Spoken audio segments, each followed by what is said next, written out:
Nós falamos que tanto o livro de Atos como o livro de Lucas, primeiro nós temos o Evangelho e nós temos o livro de Atos. Alguns estudiosos, em especial os cessacionistas, eles querem dizer que esse batismo com o Espírito Santo não é o batismo para revestimento de poder, nem para falar línguas, é o batismo no corpo de Cristo, e que Ele está em nós, que Ele nos dirige. Pode ser também um batismo no corpo de Cristo, nós não vamos negar. Agora, o batismo com o Espírito Santo é uma experiência seguida após a salvação. É subsequente a isso. Todos que foram para Jerusalém orar e receber a promessa, eles já eram o quê? Salvos e eram crentes em Jesus Cristo.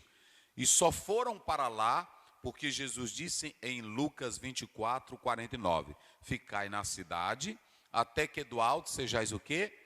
Revestidos de poder. Então, nós queremos dizer aos nossos irmãos que o batismo com o Espírito Santo, ele traz essa relevância.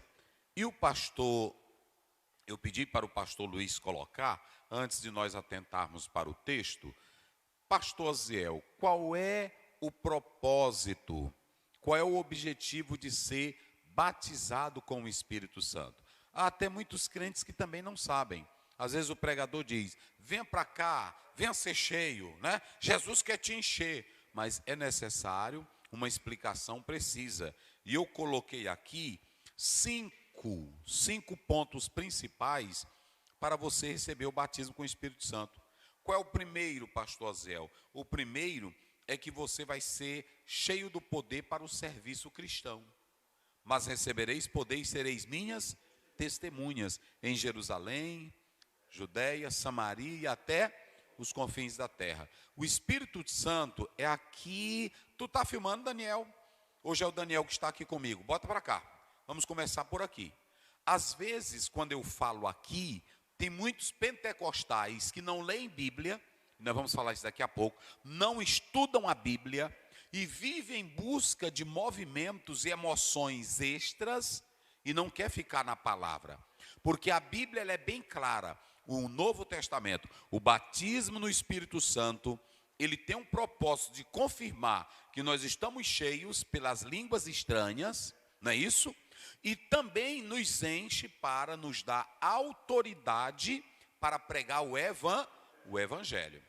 Mas recebereis poder ao descer sobre vós o Espírito Santo e sereis minhas testemunhas. É o revestimento de poder. E quando nós falamos que Lucas, bota para cá, os cessacionistas me escutem hoje, bota para cá. Quando a gente fala que Lucas e Atos, quando eles dizem que na verdade são narrativas e que não formam doutrina, o que forma doutrina são as cartas, eles usam esses argumentos para dizer que tudo já cessou, que ali você tem apenas uma narrativa, mas que aquilo ali foi para a igreja primitiva. Eu faço uma pergunta, o diabo lá do Éden, ele mudou? Ou ele continua o mesmo? Ele continua atacando do mesmo jeito? Ele continua mentiroso? Ele continua o príncipe das trevas? Ele é o Beuzebu? Ele é o capeta? Ele é o Satanás? Ele é o diabo? Ele usa as pessoas? Ele está dominando o mundo? Aí como é que o diabo não muda e a igreja muda?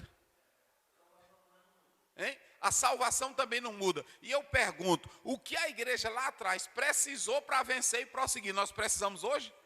Irmão, meu Deus do céu. Agora é que nós precisamos. Então negar os dons, negar o poder do Espírito Santo é algo totalmente antibíblico. É algo totalmente antibíblico. Não há um versículo na Bíblia que diz que os dons cessaram.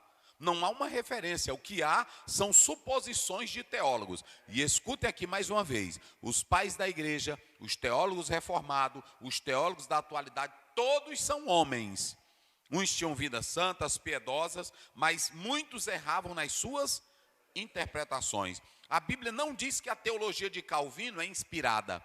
A Bíblia não diz que a teologia de Lutero é inspirada. A Bíblia não diz que a teologia de Strong é inspirada. A Bíblia não diz que a teologia de Paul Tillich, Rudolfo Bultmann, Karl Barth, Oscar Cullmann, ela é inspirada. O que é inspirado? Então, eu vou ficar com o quê? Eu vou ficar com isso aqui. Agora, o que nós temos? Lucas tem um gênero diferente, porque Lucas era teólogo.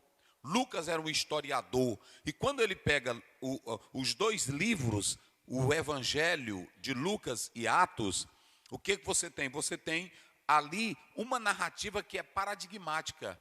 Se vocês analisarem, a Bíblia diz que Elias, está lá no capítulo 2, quando a gente lê isso, Elias tinha o Espírito Santo, tinha ou não tinha? E o que foi que Eliseu pediu? Hein? O que ele pediu? A porção. Veja que a narrativa era que Elias tinha poder. O Eliseu viu aquilo em Elias ou não viu? E o que foi que ele disse? Quando Moisés foi dirigir, o que saiu de Moisés para os anciãos? O Espírito. E aí alguém disse, olha, um que não estava junto conosco está profeta. O que foi que Moisés disse? Eu queria que não somente ele, mas toda a congregação de Israel fosse o quê? Aí Joel, no capítulo 2, verso 28, vai dizer, e há de ser que derramarei do meu sobre toda.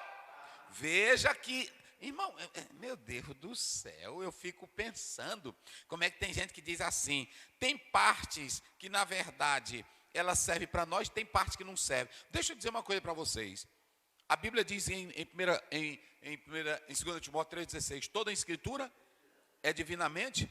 Quando a gente lê Romanos 15, 4, a Bíblia diz que tudo que dantes foi escrito para o nosso ensino. Veja lá, olha lá, 15, 4. Vamos lá, só para a gente ter uma ideia aqui. Nós estamos começando, esquentando as turbinas.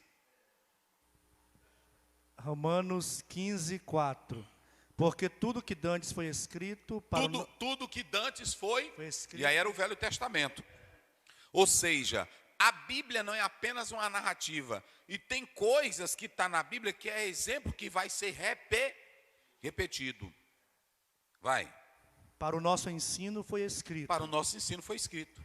Para que pela paciência e consolação das Escrituras tenhamos esperança. Pronto, então eu estou dizendo aqui que o batismo com o Espírito Santo tem um propósito. O primeiro propósito do batismo com o Espírito Santo é nos capacitar para o quê? Para o serviço cristão, irmão. Para o ministério, para o trabalho. Já pensou um pastor, um líder que vai para o trabalho de missões? Daqui a pouco vamos falar sobre isso. Uma moça que vai para missões, ela tem a certeza que Jesus Cristo salvou ela, mas que ela está ali com o poder do Espírito.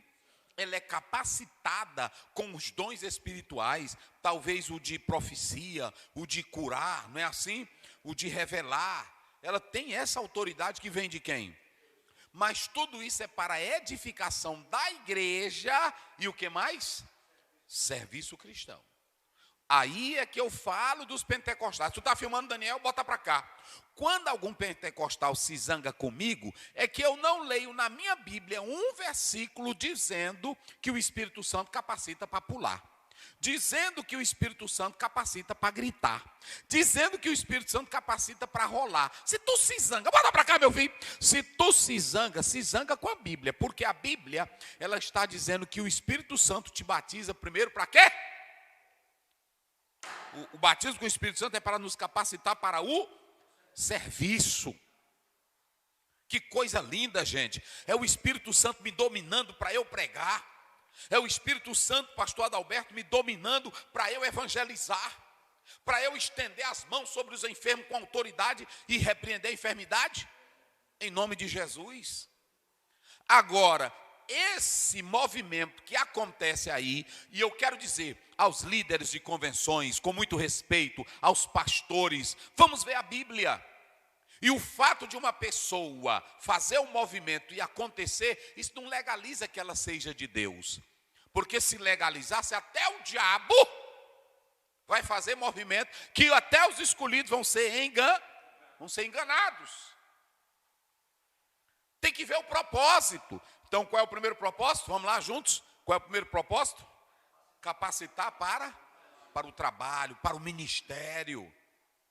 Rapaz, a pessoa chegar e dizer assim: eu estou aqui porque o Espírito Santo de Deus me ungiu. Olha o que Jesus diz em Lucas 4,18: o Espírito do Senhor está sobre, porque me ungiu para evangelizar os pobres, enviou-me a curar os quebrantados de coração, Ele enviou-me a curar os oprimidos e dar liberdade.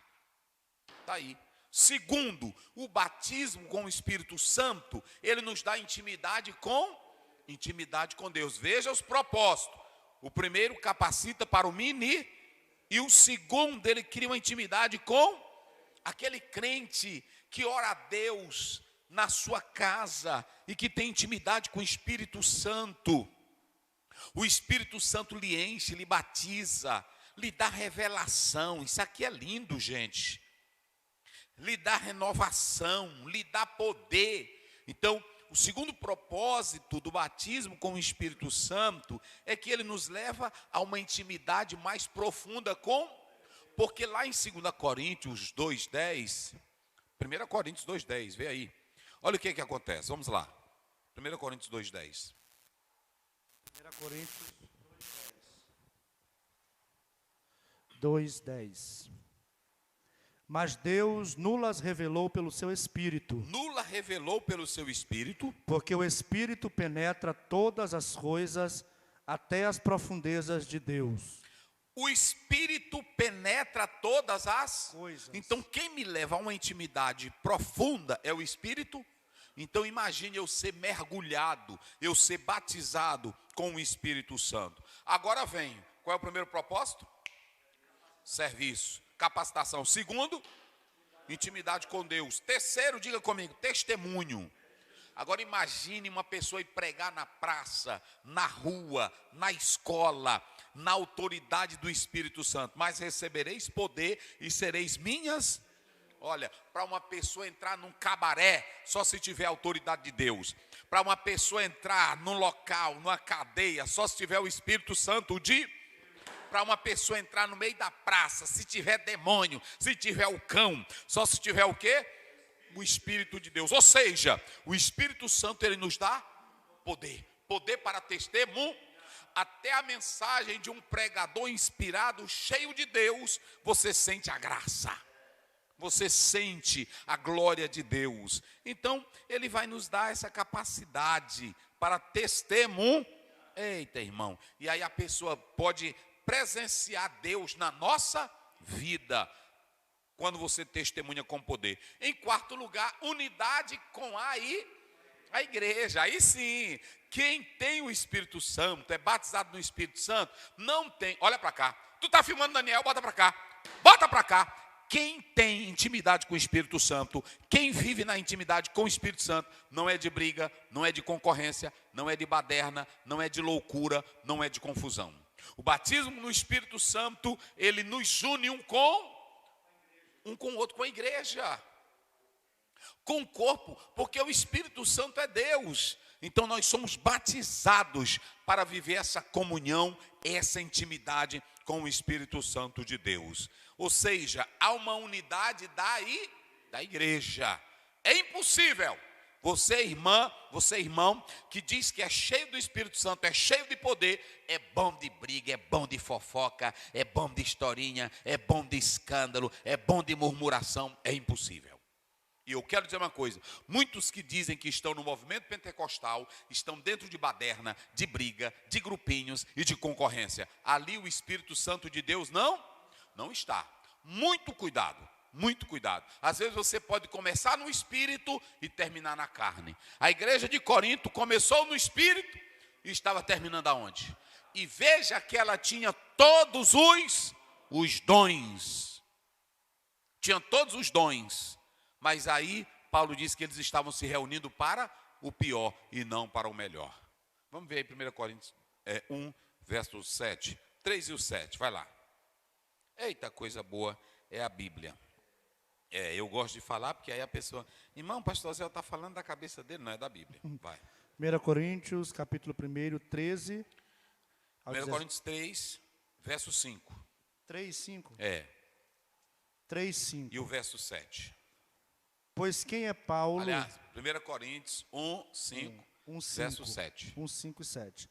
Versículo 5. Porque em tudo fostes enriquecidos Em nele. tudo foste enriquecidos Nele. nele. Em toda a palavra Em toda a palavra. e em todo conhecimento. Se você pegar Atos 18, Paulo ficou em Corinto 18 meses só ensinando a palavra. Eles foram orientados.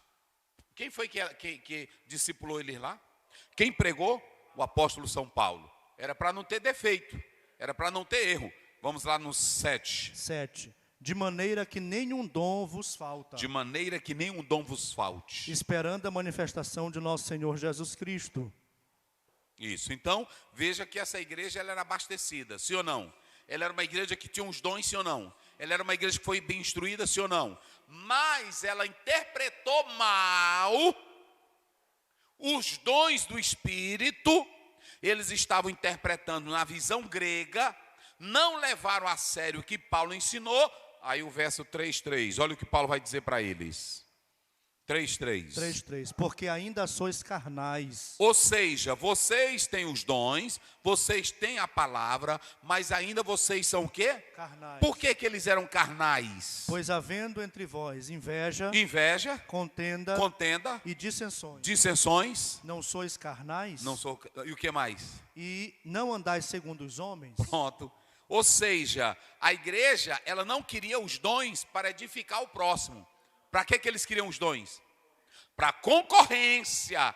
Eu tenho um dom maior do que o teu, eu tenho mais unção do que tu, o meu grito é mais alto, o meu pulo é maior, fulano é seco, eu sou cheio.